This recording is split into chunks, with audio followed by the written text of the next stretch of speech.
Hello, my dear friend, and welcome back. I'm Arthur, and I'm so glad you're here with me today, because what I want to talk about is something I don't think enough people are willing to say out loud. So let me ask you something honest before we even begin. Is there someone in your life right now, a friend, an old friend, someone who used to mean the world to you, whose number is still sitting in your phone, or written on a little card somewhere in a drawer, and you haven't called them in months, maybe longer, maybe years, and every single time you think about calling, something stops you. Not a lack of love, not a lack of memory, something quieter than that, something almost invisible. If that's you, I want you to stay with me today, because we're going to talk about the real reason, the silent reason, why so many of us stop calling the very people we love the most as we get older. And I promise you, by the end of this, you're going to understand yourself a little more gently than you did this morning. You see, my dear friend, there's a strange kind of quiet that creeps into life after a certain age. Nobody warns you about it. Nobody sits you down and says, one day you're going to stop picking up the phone. Not because you don't care, but because caring somehow starts to feel complicated. It starts small. You think about calling someone, and then you think, well, maybe they're busy. Maybe their children are visiting. Maybe they don't want to be bothered by an old friend calling just to talk about nothing in particular. And so you put the phone down. And the next day, you think the same thing again. And slowly, without ever deciding to, you become a person who used to call people, and now you don't. I want to tell you about a man named Thomas. Thomas was 74 years old, and for almost 40 years, he had a friend named Walter. Not the physical kind of friend you see every week necessarily, but the kind of friend who had been at his wedding, who had helped him move into 3 different houses over the decades, who had sat beside him at his father's funeral without saying a single word, because some friendships don't need words. They just need presence. And for years, Thomas and Walter called each other every Sunday evening. It became a ritual. A cup of coffee, the phone against the ear, an hour of talking about nothing important and everything important at the same time.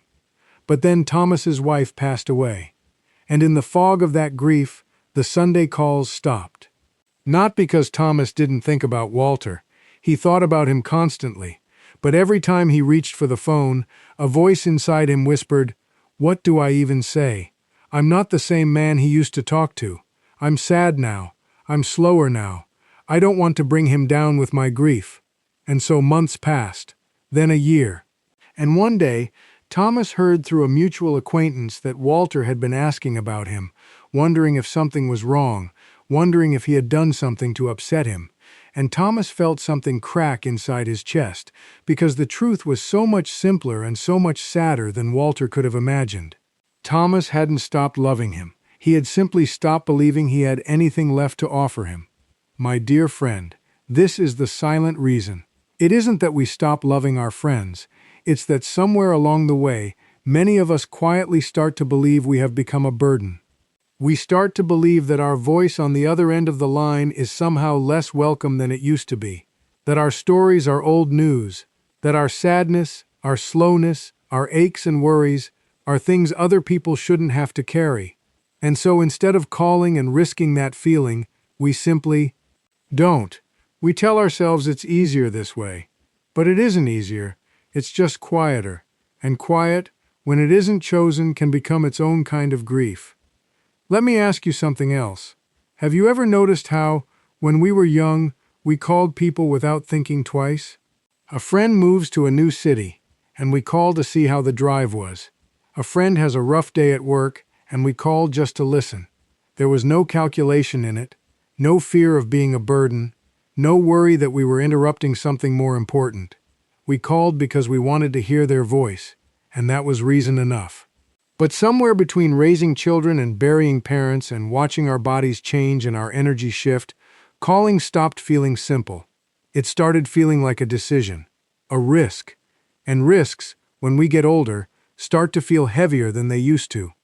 I remember speaking with a woman named Irene, 79 years old, sharp as anything, with a laugh that could fill an entire room. Irene told me something that I've carried with me ever since. She said, "Arthur, I used to have 12 women I called my close friends. 12. We had a little card game every second Thursday for almost 30 years. And do you know how many of them I speak to now? 2. And it's not because we had a falling out. It's not because anyone did anything wrong. It's because somewhere along the way, calling started to feel like an imposition. She told me that after her husband passed, she noticed her friends slowly stopped inviting her to things, not out of cruelty, but because the world reorganizes itself around couples sometimes, and a widow can suddenly feel like she doesn't fit the shape of the room anymore.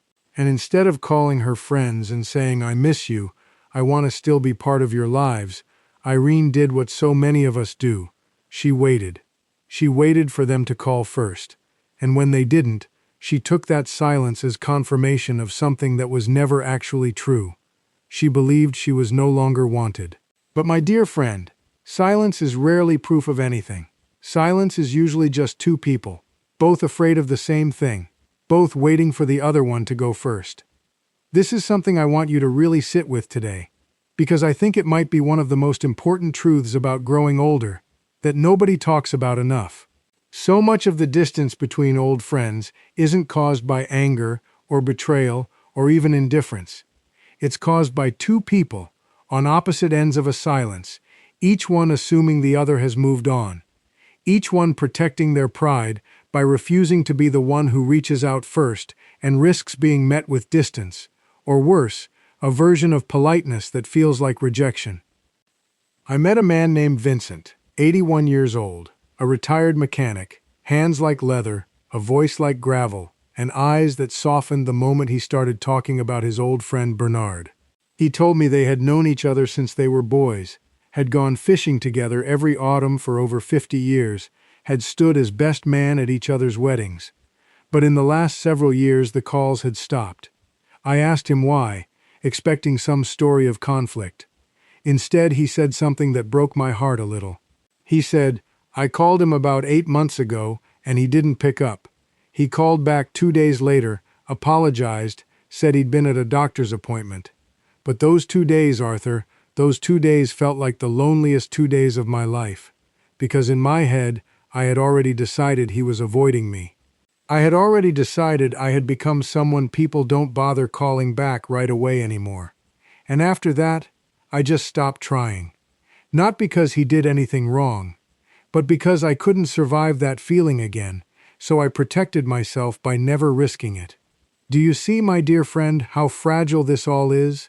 How something as small as a missed phone call, misread through the lens of insecurity, can end a 50-year friendship, not through any real rupture, but through silence stacked upon silence, each one convincing us a little more that we are no longer worth calling. This is the quiet tragedy of growing older that so few people are honest about.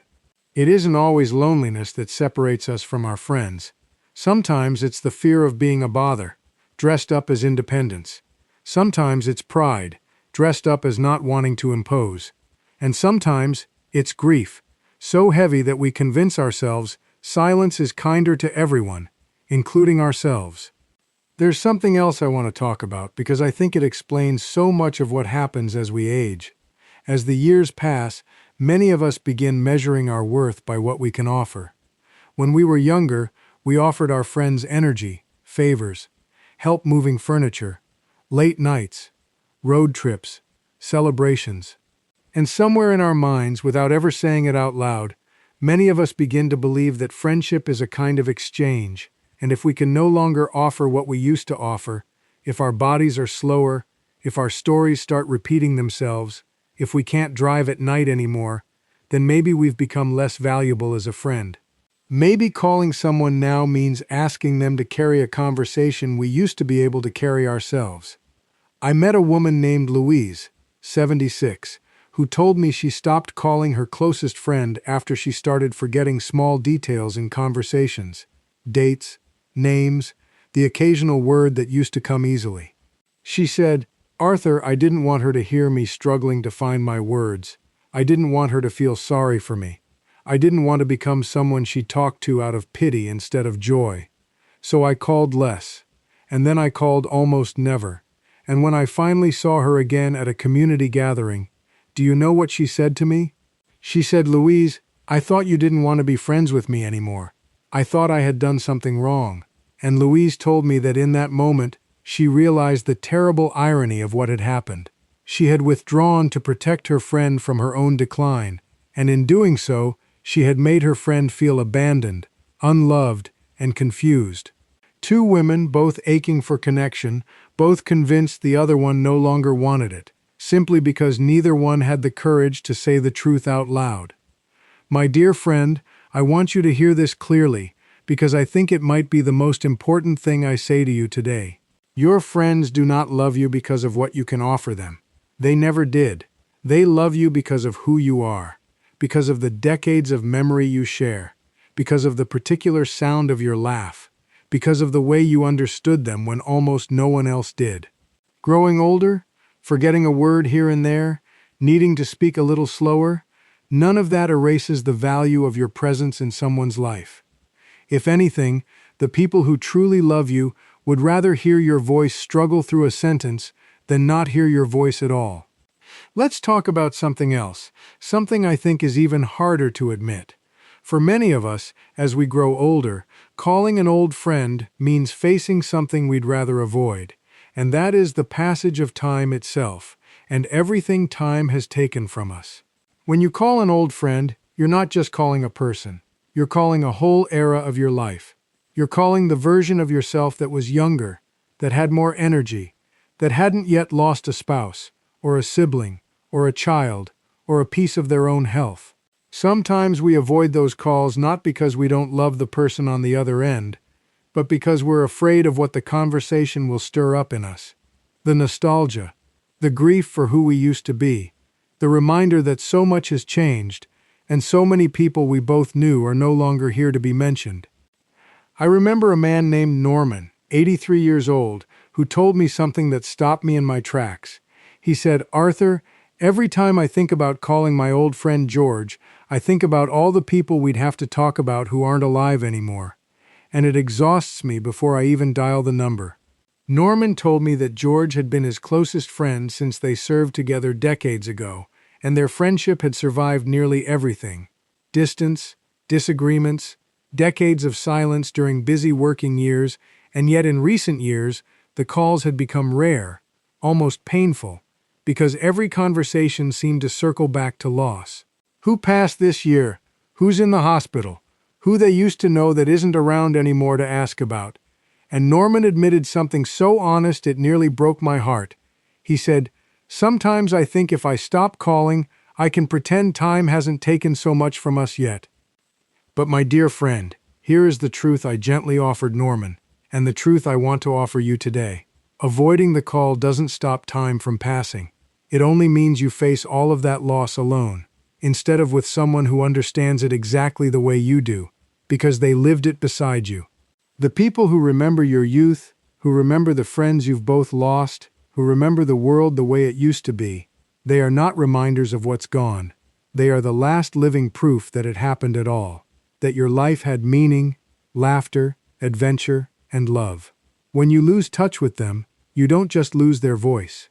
You lose one of the last people on earth who remembers you as you truly were. Now, I also want to talk honestly about something practical, because it's part of this story too, and that is how the world itself has quietly made it harder for us to stay connected. So many friendships today depend on technology that wasn't built with us in mind: texting, video calls, group chats that move faster than we can follow. And for some of us, the shame of not understanding how to use a new phone, or missing a message because we didn't know it had arrived, becomes just one more reason to withdraw. I spoke with a woman named Sylvia, 72, who told me she stopped responding to her group of friends because they had all moved their conversations to a messaging app she never quite learned to use properly. She said, "Arthur, I felt embarrassed asking for help, so instead of admitting I was lost, I just stopped checking it altogether. And eventually they probably assumed I didn't want to be part of the conversation anymore." It wasn't pride exactly. It was something closer to quiet humiliation. The fear of appearing behind, outdated, incapable, in a world that keeps moving faster every year. And so instead of asking a grandchild for 5 minutes of help, she let an entire friendship group slip away in silence. My dear friend, if this is part of your story too, I want you to hear me clearly. There is no shame, none at all, in asking someone younger to show you how something works. Every single person alive today had to learn how to use a telephone for the first time once. You are not behind, you are simply someone who grew up in a different world, and that is not a flaw, that is a kind of wisdom the younger generation doesn't even have yet. Now let me tell you something that changed the way I understood all of this. I met a man named Arnold, 78 years old, who had gone nearly 3 years without speaking to his oldest friend, a man named Clarence he had known since childhood. Arnold told me the same story I had heard so many times before: the growing distance, the fear of being a burden, the shame of feeling forgotten, the pride that kept him from picking up the phone first. But one day, his granddaughter, sensing his sadness, quietly picked up his phone without telling him and dialed Clarence's number herself. She handed the phone to Arnold and said, "Grandpa, just say hello." And Arnold told me, with tears in his eyes, that the moment Clarence heard his voice, there was a silence on the line. Just a second or two, and then Clarence said, "Arnold, is that really you? I've missed you so much. I thought you didn't want to talk to me anymore." And in that single sentence, 60 years of friendship and 3 years of unnecessary silence dissolved into laughter and tears and an hour and a half of conversation that neither one of them wanted to end. Arnold told me afterward, "Arthur, I wasted 3 years being afraid of a rejection that was never real. All that fear, all that pride, and on the other end of the phone, there was just a man who missed me exactly as much as I missed him." My dear friend, that story is not rare. I hear some version of it again and again. Two people, aching for the same connection, both convinced the silence means the other one has moved on, both too afraid of pride, or shame, or burden, to be the one who calls first. And almost every single time, when someone finally does gather the courage to reach out, what they find on the other end isn't rejection. It's relief. It's joy. It's someone who has been waiting, quietly, hoping, for exactly the same call they were too afraid to make themselves. There's one more piece of this I need to share with you, because I think it's the piece that ties everything else together. Somewhere along the way, many of us started believing that friendship, real friendship, has to be maintained perfectly or not at all. That if too much time has passed, the friendship is somehow already lost, already beyond repair, and reaching out now would only highlight how badly we let it slip. I want to gently push back on that belief, because in my experience, it simply isn't true. Real friendship, the kind built over decades, doesn't disappear because of a gap in communication. It goes quiet. It waits. It sits patiently in the background of both people's lives, the way an old song sits quietly in your memory until the very first note brings the whole thing rushing back. I've watched friendships resume after 5 years of silence, as if no time had passed at all, because what held them together was never the frequency of the calls, it was the years of trust that came before the silence. I want to tell you about a woman named Margaret, 80 years old, who hadn't spoken to her college roommate in almost a decade, not because of any conflict, but because life simply pulled them in different directions. Grandchildren, health scares, moves across the country, and somewhere in all of that, the calls quietly stopped. Margaret told me she thought about her friend often, especially on rainy afternoons, the kind of afternoons they used to spend together drinking tea and talking for hours. But every time she considered reaching out, she thought, "It's been too long now, surely she's moved on. Surely reaching out after 10 years would feel strange, even intrusive." One day, her daughter encouraged her to simply write a letter instead of calling, something slower, something that didn't require the pressure of an immediate conversation. Margaret wrote 3 pages by hand, telling her old friend she had been thinking of her, that she missed their tea afternoons, that she hoped life had been kind to her. 2 weeks later, a letter arrived back, 6 pages long, filled with tears staining the ink in places, and the first line read, "I have missed you every single day for 10 years, and I was always too afraid to be the one who reached out first. My dear friend, 10 years. 10 years of two women missing each other, both waiting, both afraid, both convinced the silence meant something it never actually meant.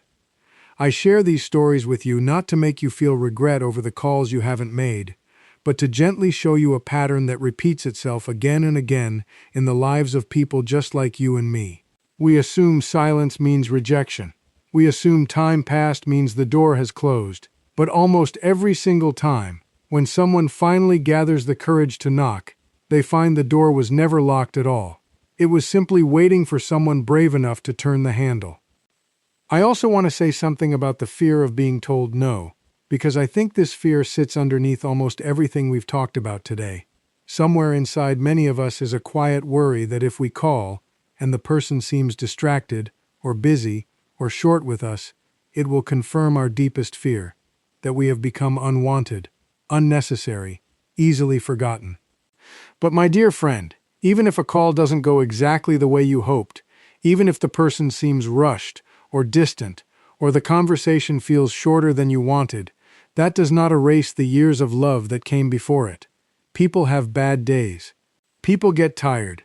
People sometimes answer the phone in the middle of something stressful, and it has absolutely nothing to do with how they feel about you. Don't let one imperfect phone call convince you of something that decades of friendship already proved false. And if I may offer you something practical, something small you can actually hold on to after this video ends, here it is. You don't need the perfect opening line. You don't need to explain why you waited so long, or apologize for the silence, or have some grand reason for calling. You can simply say, "I was thinking about you today, and I wanted to hear your voice." That's it. That single sentence carries everything it needs to carry. It tells the other person they were remembered, they were missed, and they still matter to you, without asking anything of them in return. Most of the time, that sentence alone is enough to melt away years of unnecessary distance in a matter of seconds. So here is what I want to leave you with today. If there is a friend you've been thinking about, someone whose voice you haven't heard in far too long, I want you to consider something. The story you've been telling yourself about why you shouldn't call, that you'd be a burden, that too much time has passed, that they've probably moved on, that you don't have anything new to say. That story is very likely not true. It is very likely just fear wearing the costume of logic. And the only way to know for certain is to pick up the phone. You don't need a reason to call an old friend. You don't need an important update, or exciting news, or anything impressive to say. You simply need to say, "I was thinking about you, and I wanted to hear your voice." That sentence alone has the power to end years of unnecessary silence. That sentence alone tells the person on the other end something they may have been quietly wondering for a very long time, which is simply this: am I still remembered? Am I still loved? Do I still matter to someone who knew me before the world got smaller and quieter? My dear friend, you still matter. And so does the friend you've been thinking about. Growing older does not mean your friendships become less important. If anything, they become more precious. Because the people who remember your youth, who remember your strength, who remember you before the aches and the slower mornings and the quiet worries, those people are treasures. And every single day you wait to call them is a day you don't get back, and neither do they. So tonight, or tomorrow morning, whenever this feels right to you, I want you to do something small but brave. Find that name in your phone, or on that little card in the drawer, and call them. Not because you need something, not because there's an occasion, but simply because love, real love, the kind that has lasted decades, doesn't need a reason. It only needs a voice, and the courage to use it. Thank you for spending this time with me today. If this conversation touched something in you, I would love to hear from you. Tell me in the comments where you're joining us from, and how old you are, and if there's a friend this video made you think of. And maybe, just maybe, after you finish watching, that will be the phone call you finally make. Take care of your heart, take care of your friendships, and I will see you again very soon, my dear friend.